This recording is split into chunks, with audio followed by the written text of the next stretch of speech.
Alors, bonsoir tout le monde.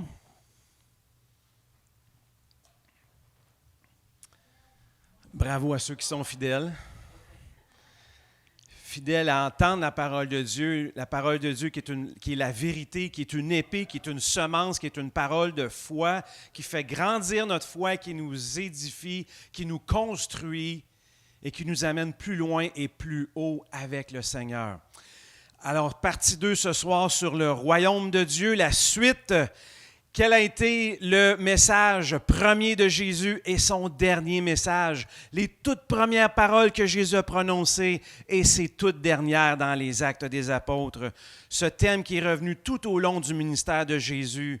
Ce message qu'a envoyé ses apôtres prononcés et ce message qui a continué dans les Actes des Apôtres. Le message le plus important de Jésus, c'est le royaume de Dieu. Jésus a commencé à envoyer ses disciples prêcher le royaume de Dieu est proche, aller guérisser les malades, manifester le royaume de Dieu. Et tout avant de partir, d'être enlevé au ciel, Jésus a prêché, a enseigné à ses apôtres les dernières instructions concernant le royaume. Et nous allons voir cela dans les prochains messages. Mais ce soir, on poursuit avec le royaume de Dieu est proche.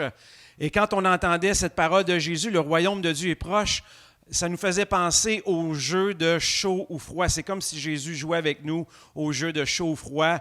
C'est quand quelqu'un cache quelque chose, lui seul sait où la chose cachée est. Et il y a des gens qui cherchent et par rapport à leur position de l'objet caché, on dit chaud ou froid. Alors Jésus sait où le royaume de Dieu est et tous les gens qui croisent sur son chemin, il leur dit, tu es près du royaume, tu n'es pas loin du royaume. Alors c'est ce qu'on va voir ensemble ce soir. Donc le royaume de Dieu est proche. Si Jésus nous dit le royaume de Dieu est proche, c'est que de le trouver est important. Ce soir, sais-tu où le royaume de Dieu est et as-tu trouvé le royaume de Dieu? Y es-tu présentement dans le royaume de Dieu? Et on a vu aussi les lois du royaume de Dieu. Tout comme dans le monde naturel, il y a des lois qui sont immuables. Ainsi, dans le monde spirituel, il y a des principes incontournables. Je vous invite et je vous encourage fortement à écouter la première partie, le Royaume 1, que vous allez pouvoir aller chercher dans le fil des nouvelles sur la page d'accueil sur Salut et délivrance. Donc, c'est la suite. Je fais un tout petit résumé juste pour nous remettre dans le contexte. Donc, Jésus disait, le royaume des cieux est proche, repentez-vous et croyez à la bonne nouvelle. Donc, Jésus attache deux verbes à l'impératif. Si tu veux entrer dans le royaume de Dieu, se repentir et croire à la bonne nouvelle. Donc, la repentance est fondée sur trois choses. La première, une conviction du Saint-Esprit qu'on est des pécheurs perdus. La deuxième, confession de nos péchés. Et le troisième, un changement de comportement. Le roi du royaume, Dieu le Père, Jésus-Christ, ne veut pas une repentance du bout des lèvres, mais il veut régner en toi. Il veut régner en moi. Il veut un changement de chemin. Il veut qu'on passe du chemin large au chemin étroit.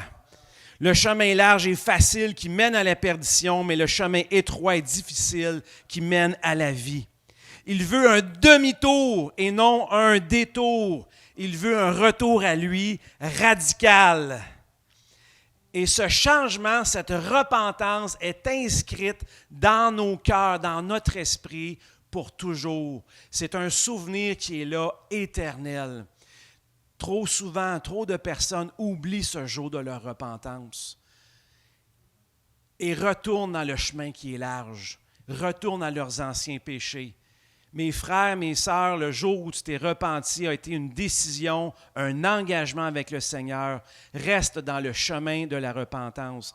Qu'à chaque jour, tu puisses continuer sur le chemin étroit, ce chemin de repentance, de ne pas retourner à cet état de pécheur perdu où tu étais, loin des péchés, que tu marches loin de tes péchés passés et que tu continues dans ce changement de comportement.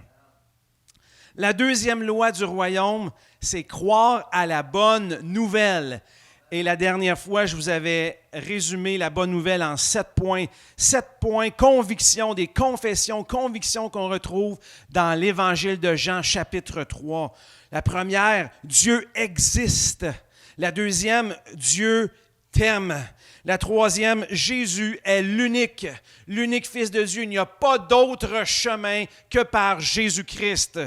Sinon, Dieu aurait vraiment été méchant avec Jésus, le faire souffrir ainsi s'il y avait eu d'autres chemins possibles.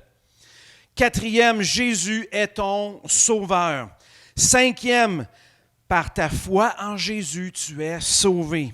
Sixième, tu ne périras pas, tu ne mourras pas, tu ne seras pas détruit, tu ne seras pas perdu, mais tu as la vie éternelle. Et septièmement, quand tu viens à Jésus, tu agis conformément à sa vérité. Donc, 7 confessions, convictions dans nos cœurs qui nous ouvrent la porte du royaume des cieux. Le Seigneur, par sa parole, inscrit ses convictions dans ton cœur. Ces convictions sont gravées, sont scellées au fer rouge dans ton esprit. Tu les transportes partout où tu vas avec toi. Tu es maintenant dans le royaume de Dieu. Maintenant, chaud ou froid, sur son chemin, Jésus a croisé plusieurs personnes. Voici ce que Jésus a dit à une première personne. Dans Marc 12, verset 28.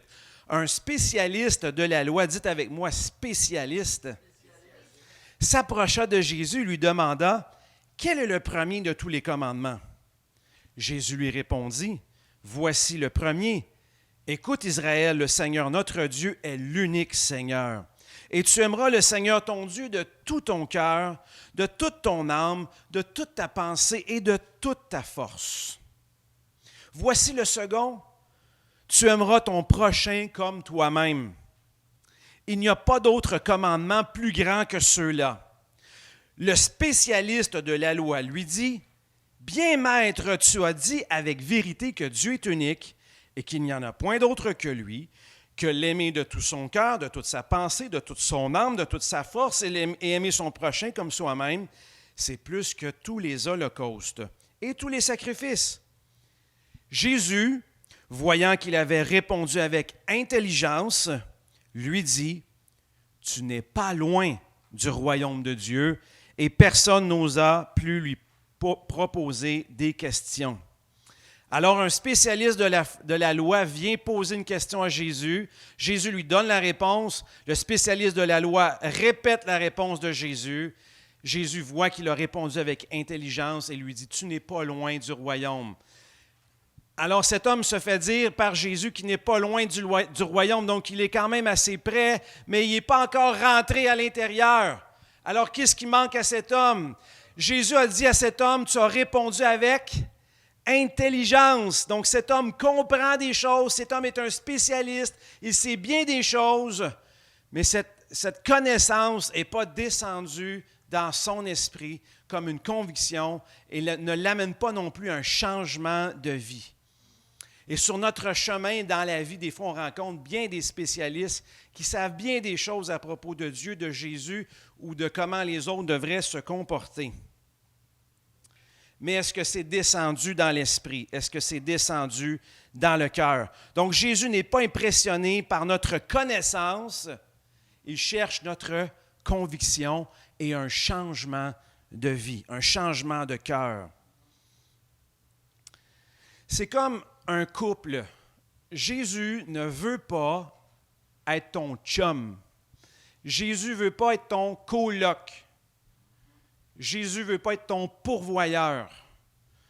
Il ne veut pas que tu fasses ta vie, lui fait sa vie, puis hop, tu as besoin de lui un petit peu, tu vas être bandé, puis ensuite achale-moi pas. Ce n'est pas le genre de relation que Jésus veut. Ce que Jésus veut, c'est une relation d'engagement. Comme dans un couple, une alliance. Il est à toi, tu es à lui. C'est une relation d'amour passionnée. Tu es engagé avec lui. Jésus veut une relation d'engagement. Non pas que tu saches qui est Jésus, parce que la Bible dit, même les démons savent qui est Jésus, mais ils continuent à faire le mal. Alors, ce n'est pas ton savoir qui va te changer, c'est cette conviction profonde et cet engagement avec Jésus-Christ. Es-tu engagé avec Jésus? Prends le temps d'y réfléchir ce soir. Es-tu engagé? As-tu pris un engagement avec Jésus dans ta vie par une décision, ensuite par les eaux du baptême, de changer de vie et de vivre pour lui? Le Seigneur recherche un engagement. Une deuxième personne que Jésus parle dans une de ses paraboles, Matthieu 22, 2, « Le royaume des cieux est semblable à un roi qui fit des noces pour son fils. Il envoya ses serviteurs appeler ceux qui étaient invités aux noces, mais ils ne voulurent pas venir. Il envoya encore d'autres serviteurs avec cet ordre. Dites aux invités, j'ai préparé mon festin. Mes bœufs, mes bêtes grasses sont tués, tout est prêt. Venez aux noces. Mais eux, négligeant son invitation, s'en allèrent l'un à son champ, un autre à ses affaires. Les autres s'emparèrent des serviteurs, les maltraitèrent et les tuèrent. À cette nouvelle, le roi se mit en colère et il envoya ses troupes, fit mourir ses meurtriers et brûla leur ville. Alors il dit à ses serviteurs, « Les noces sont prêtes, mais les invités n'en étaient pas dignes. Allez donc dans les carrefours et invitez aux noces tous ceux que vous trouverez. » Ses serviteurs s'en allèrent sur les routes, ils rassemblèrent tous ceux qu'ils trouvèrent. Mauvais, bon, et la salle de noces fut remplie d'invités.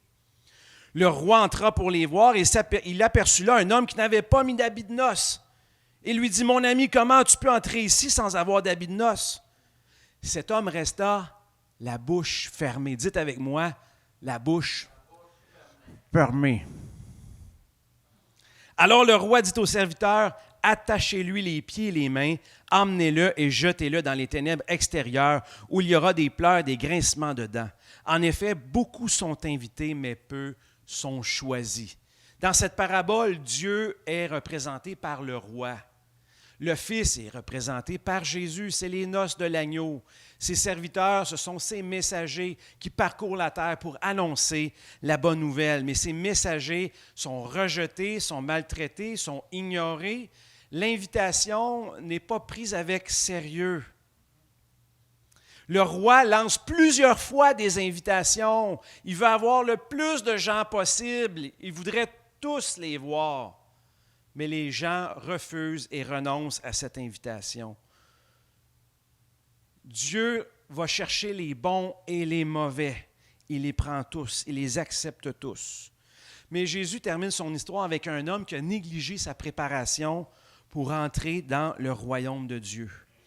L'habit de noces représente, ce nouveau vêtement représente la nouvelle naissance, un esprit qui est né de nouveau, lavé, purifié, sanctifié, justifié par le sang de Jésus-Christ, par la foi dans le sacrifice de Jésus-Christ sur la croix. Par la foi en son sacrifice, nous sommes rendus saints, justifiés, pardonnés, rachetés. Jésus est notre rançon. Et cet homme n'avait pas cet habit. Alors cet homme, le roi lui a demandé, « Comment peux-tu être ici sans habit de noces, sans ce nouveau vêtement de la justice de Jésus? » Est-ce que Dieu a été trop sévère avec cet homme? Voici ce que la Bible nous dit à propos de cet homme qui est resté la bouche fermée. Dans Psaume 32, 1, David nous dit, « Heureux celui dont la transgression est enlevée et dont le péché est pardonné. » Est-ce que ton péché est pardonné ce soir?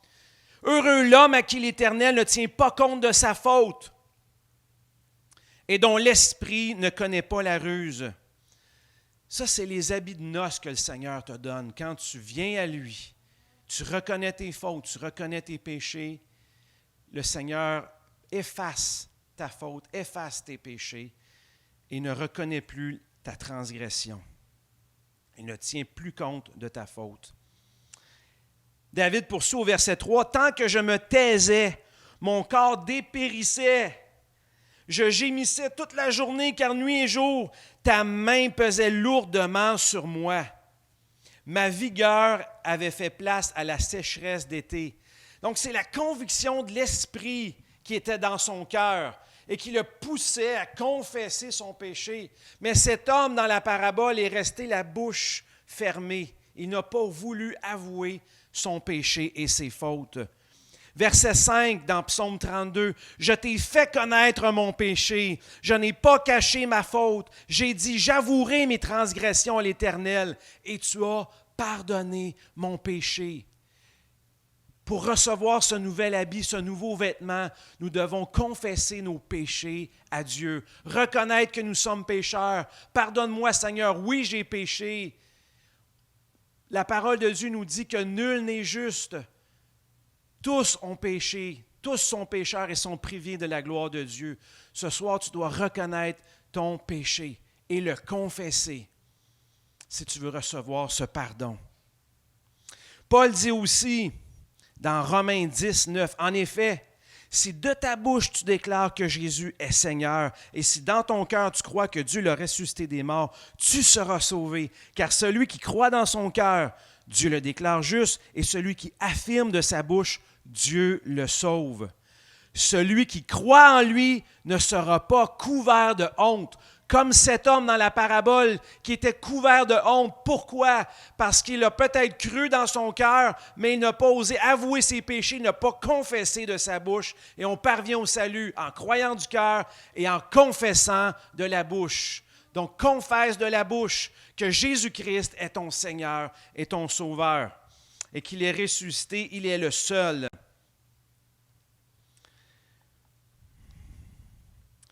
Malheureusement, plusieurs personnes considèrent l'entrée du royaume de Dieu comme un billet d'entrée au cinéma, comme cet homme.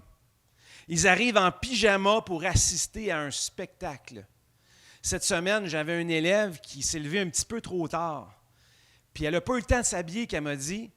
Elle est arrivée à l'école en pyjama. Donc, comment peux-tu faire de l'éducation physique en pyjama? Parfois, certaines personnes regardent, écoutent la bonne nouvelle avec une attitude de pyjama. Ils sont là, puis bof, puis on se traîne les pieds, puis c'est pas plus important que ça. On néglige. On ne prend pas au sérieux le royaume de Dieu. Le royaume de Dieu, c'est du sérieux. Ce n'est pas une religion. C'est un royaume que Dieu vient installer en toi. Dans Hébreux 12, 28, voici ce que la parole nous dit. C'est pourquoi, recevant un royaume inébranlable, montrons notre reconnaissance dans sa grâce et servons Dieu d'une manière qui lui soit agréable, avec soumission et respect. Car notre Dieu est aussi un feu dévorant. Son royaume est un présent, un cadeau, une grâce imméritée. Je me dois d'être reconnaissant. Son royaume est un présent au présent et non futur. Tu peux l'avoir maintenant et tu n'as pas à attendre jusqu'à temps que tu meurs, mais tu l'as maintenant, son royaume. Plusieurs personnes disent, je vais vivre ma vie, puis là, rendu à la dernière journée, quand je vais sentir que je vais mourir, je vais donner ma vie à Dieu pour pouvoir entrer dans son royaume. Mes amis, vous vous trompez. Ce n'est pas un billet d'entrée pour une salle de cinéma pour assister à un spectacle. Son royaume est véritable et tu dois lui donner ta vie maintenant et changer de vie, te repentir de tes péchés et marcher sérieusement dans son royaume. Prends son royaume au sérieux. Son royaume est inébranlable. Prends-y part maintenant et non demain. Son royaume est inébranlable. Quand tout sera ébranlé, s'écroulera. Seul son royaume subsistera. Et sachant que Dieu est un feu qui dévore tout ce qui va à l'encontre de son royaume, soyons marqués d'une crainte respectueuse envers lui. Merci Seigneur pour ce si grand royaume. Et ce n'est pas un royaume pour demain, c'est un royaume pour aujourd'hui. Ce n'est pas un royaume qui a été acheté ou payé à la valeur de l'argent ou de l'or. Ça a été payé au prix de la vie de Jésus-Christ, du Fils de Dieu. C'est un royaume qui coûte cher. C'est un royaume qui vaut cher et Dieu te le donne. Dieu te donne ce royaume, un royaume inébranlable. À un autre endroit, Jésus croise un homme riche. Alors, dans Luc 18, 18, alors un notable lui demanda, « Bon maître, que dois-je faire de bon pour obtenir la vie éternelle? » Bon maître, que dois-je faire de bon pour obtenir la vie éternelle? Jésus lui répond, « Pourquoi m'appelles-tu bon? lui répondit Jésus. Personne n'est bon, sinon Dieu seul. Tu connais les commandements, ne commets pas d'adultère, ne commets pas de meurtre, ne vole pas, ne porte pas de faux témoignages, honore ton père et ta mère. Tout cela, lui répondit l'homme, je l'ai appliqué dès ma jeunesse. À ces mots, Jésus lui dit, il te reste encore une chose à faire. Vends tout ce que tu possèdes, distribue le produit de la vente aux pauvres et tu auras un trésor dans le ciel. Puis viens et suis-moi. Quand l'autre entendit cela, il fut profondément attristé, car il était très riche. En le voyant ainsi abattu, Jésus dit qu'il est difficile à ceux qui ont des richesses d'entrer dans le royaume de Dieu. Il est plus facile à un chameau de passer par le trou d'une aiguille qu'à un riche d'entrer dans le royaume de Dieu. Les auditeurs s'écrièrent, « Mais alors qui peut être sauvé? » Jésus leur répondit, « Ce qui est impossible aux hommes est possible avec Dieu. » On va regarder maintenant verset par verset pour pouvoir bien comprendre la profondeur de ce texte. Cet homme lui dit, « Bon maître », cet homme voit en Jésus un bon gars. Mais Jésus, c'est plus qu'un bon gars, c'est Dieu. Il veut être son modèle. Ensuite, il lui demande, « Que dois-je faire de bon? » Cet homme cherche à gagner le ciel par ses bonnes œuvres. C'est un homme bon, pour lui qui n'a pas besoin de sauveur, il peut se sauver lui-même par ses bonnes actions. Un jour, alors que je marchais dans les rues de Montréal en sortant de mon université, je parlais de Jésus, je témoignais de Jésus à mes collègues de classe. Et puis je leur disais à quel point ils avaient besoin de Jésus, ils avaient besoin d'être transformés et qu'ils avaient besoin de cette vie nouvelle et de se préparer à sa présence, à entrer dans sa présence, à se préparer à aller au ciel. Et ces gens, mes collègues de classe m'ont répondu, « Ben moi je ne ressens pas vraiment le besoin d'être sauvé. Moi je suis une bonne personne, là. Je n'ai jamais rien fait de mal. » Alors, je ne pense pas aller en enfer, là. Je suis quelqu'un de bon, là. Je pense qu'il va me laisser rentrer. La parole de Dieu nous dit dans Romains 3, 10, selon qu'il est écrit, il n'y a point de juste, pas même un seul. Nul n'est intelligent, nul ne cherche Dieu. Tous sont égarés, tous sont pervertis. Il n'en est aucun qui fasse le bien, pas même un seul. C'est pour cette raison que Jésus a dit, personne n'est bon, sinon Dieu seul. Avant de connaître Jésus, le péché coule dans nos veines. Même si on essaie de se déculpabiliser en faisant des bonnes actions, on ne peut pas parvenir au salut sans Jésus-Christ, sans la croix, sans son sacrifice, sans son sang qui nous purifie de tout péché. Jésus a dit qu'il est difficile à ceux qui ont des richesses d'entrer dans le royaume de Dieu. Jésus n'a pas dit qu'il était impossible, mais difficile. Alors, quand on regarde la métaphore que Jésus a utilisée après, qui est plus facile un chameau d'entrer par le trou d'une aiguille, avez-vous déjà essayé de faire entrer un chameau par le trou d'une aiguille? C'est vraiment impossible. Alors, selon quelques études archéologiques et culturelles, ce que je pense, c'est que Jésus faisait allusion à une porte, dans la ville, car le jour du sabbat, les portes étaient fermées. On ouvrait seulement une petite porte pour faire entrer quelques personnes.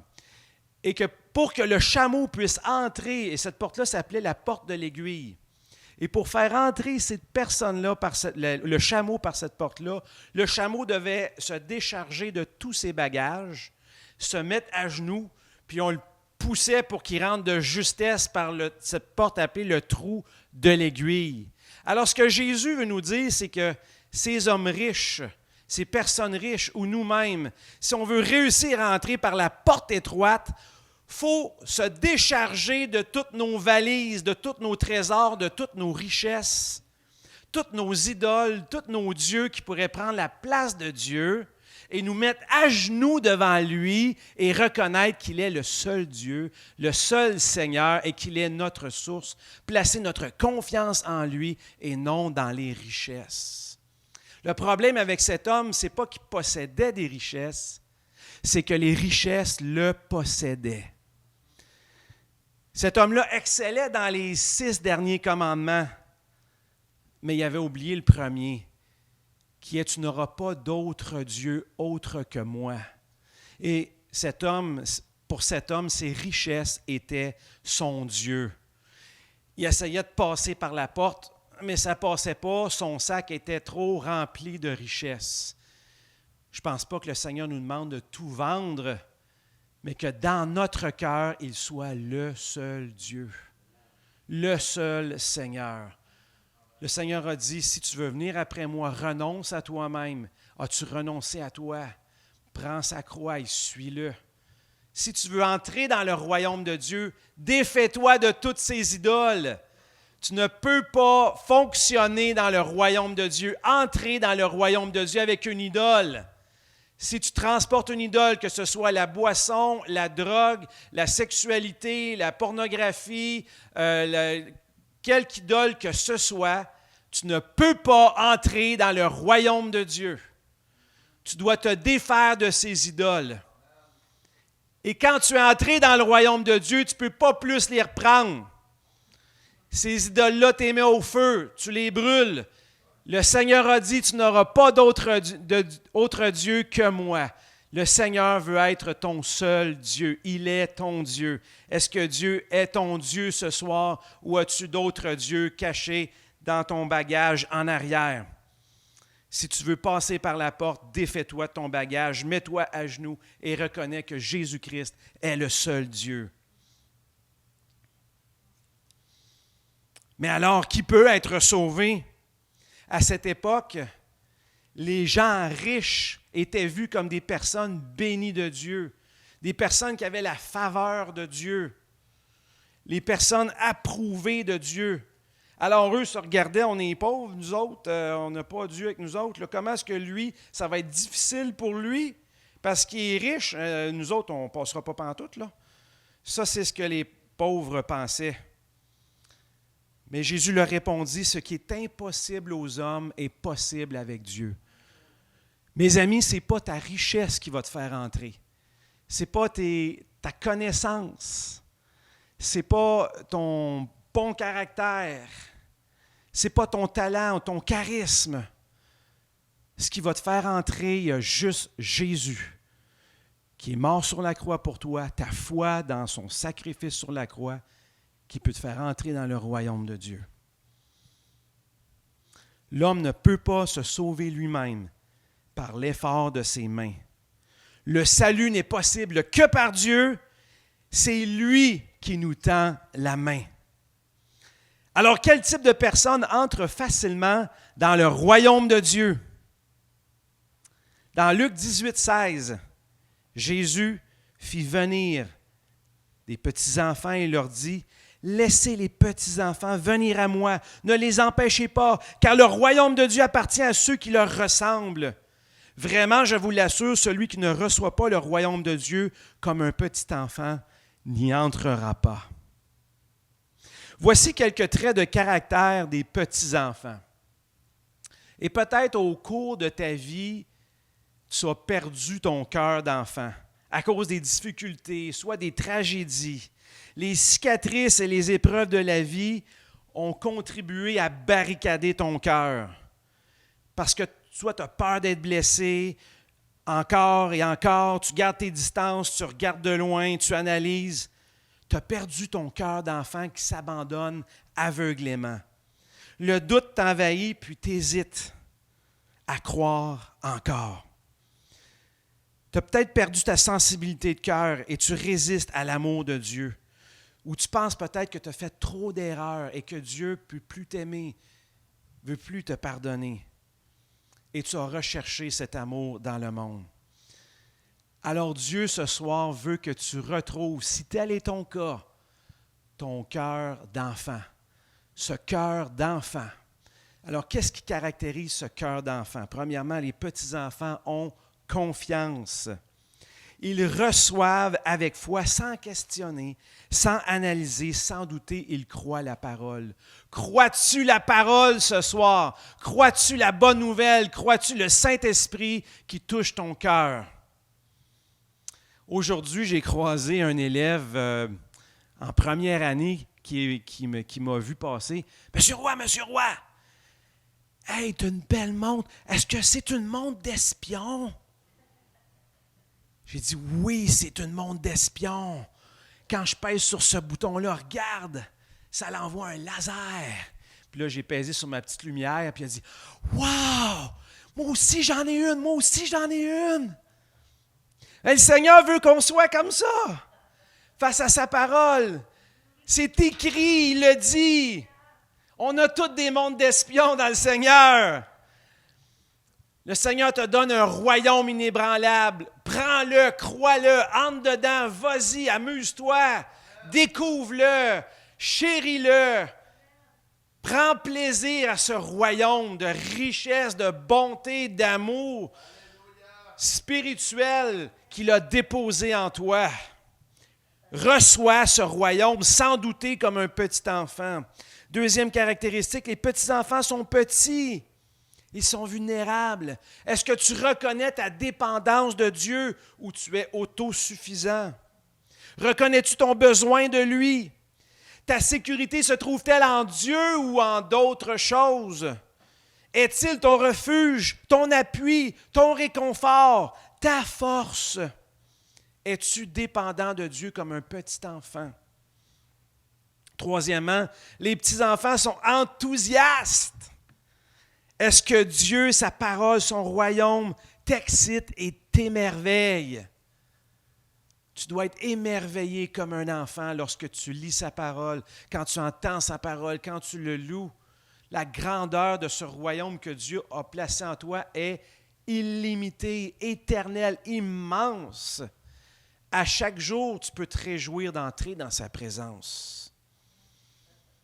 Les petits-enfants savent que leur Père est le plus fort. Crois-tu que ton Père est le plus fort? Crois-tu que ton Père est plus fort que la maladie? Plus fort que l'opposition? Crois-tu en ton Père céleste? Ne doute pas de lui. Retrouve ce cœur d'enfant qui croit que son Père est le plus fort. Laisse pas les circonstances t'abattre. Laisse pas les difficultés que tu as reçues triompher de ta foi. Ne marche pas par ces sentiments, ces émotions de défaite et de victime, mais marche par la victoire que Dieu a placée dans ton cœur, cette parole de victoire, cet esprit de vainqueur que Dieu a placé en toi. Place ta foi dans ce que Dieu a mis en toi, car nous ne marchons pas par la vue. Cinquièmement, les petits-enfants savent qu'ils sont aimés. As-tu confiance en Jésus? Crois-tu qu'il t'aime encore? Le Seigneur t'aime, Dieu est amour, il t'aimera toujours. Retrouve ton cœur d'enfant, reçois le royaume de Dieu comme un enfant, entre dans ce royaume comme un enfant, sois excité dans ce royaume comme un enfant qui découvre un si grand cadeau, comme un enfant qui court dans un champ immense d'une beauté indescriptible, sois comme un enfant. Abandonne-toi à lui, fais-lui confiance. Sa parole est toujours vraie. Je termine avec cela ce soir, ce verset qui nous dit que des pharisiens sont venus voir Jésus et lui demandent « Quand viendrait le royaume de Dieu? » Il leur répondit « Le royaume de Dieu ne vient pas de manière à frapper les regards. On ne dira point, il est ici ou il est là. Car voici, le royaume de Dieu est au milieu de vous. » Dites-le avec moi ce soir, car voici, le royaume de Dieu est au milieu de vous. Le royaume de Dieu, c'est Jésus, le roi, qui vient régner en toi. Et ces hommes regardaient avec leurs 5 sens, avec la vue. Il est où le royaume, Jésus? On ne le voit pas, ton royaume. Et Jésus dit, tu ne pourras pas le voir. Il est à l'intérieur. Quand est-ce qu'il va arriver? Bien, tu ne peux pas dire qu'il va être là ou là ou là ou là. Il est déjà là, au milieu de toi. Tu peux y entrer si tu crois, si tu te repens. Donc, Jésus n'est pas venu instaurer une religion, mais il prêche un royaume. Dans une religion, des adeptes observent minutieusement des rituels proposés par les prêtres. Mais dans le royaume de Dieu, les disciples du roi, Jésus marche à sa suite et règne avec lui. La religion met l'emphase sur la pratique de règles et de rites, tandis que le roi nous fait entrer dans la réalité de son royaume en relation avec lui. C'est une découverte infinie avec Dieu. C'est une vie nouvelle plongée dans le monde invisible du surnaturel de Dieu. Veux-tu entrer dans ce royaume? Es-tu entré dans ce royaume? Et si tu as confessé tes péchés, tu t'es détourné de tes péchés, de tes mauvaises voies, tu t'es engagé sur le chemin étroit du changement, une vie nouvelle que tu as cru à cette parole, cette bonne nouvelle que Dieu a inscrite dans ton esprit, tu es entré dans le royaume, mais ne reste pas là. Continue à avancer. Son royaume est infini et illimité et il a d'autres richesses à te communiquer qu'il a placées en toi. Jésus veut t'utiliser. Jésus ne veut pas juste que tu sois un spectateur, mais un acteur dans son royaume. Et c'est ce que nous allons voir dans les prochains messages, comment passer de cette étape de repentance, de foi et d'aller beaucoup plus loin. Malheureusement, certaines personnes restent à ce niveau juste d'être sauvées. J'ai donné ma vie à Jésus, je me suis repenti et voilà, on devient un spectateur en assistant. Mais Dieu veut t'amener plus loin encore dans son royaume. Et c'est ce que je veux vous communiquer par sa parole dans les prochains messages. Comment aller plus loin et dépasser cette marche de l'escalier et en atteindre une autre et une autre et une autre encore. Laissez-moi terminer par la prière. Merci Seigneur pour ta parole. Ta parole nous fait du bien. Ta parole nous édifie, nous fortifie, nous rappelle tous ces trésors que tu as mis en nous et à notre disposition. Seigneur, je te prie de continuer de nous éclairer, d'ouvrir nos yeux à ce si grand royaume, d'inscrire ces convictions dans nos cœurs, que nos cœurs soient convaincus de ta parole, que nous puissions aussi être plus sensibles à la voix de ton Saint-Esprit.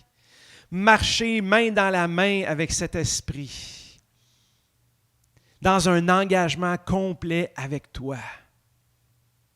Et si tu n'as pas fait cette prière, fais-la avec moi ce soir. Seigneur Jésus, je te reçois dans mon cœur ce soir. Je crois à cette bonne nouvelle. Je crois à ta parole. Pardonne-moi de tous mes péchés. Je reconnais que je suis un pécheur perdu.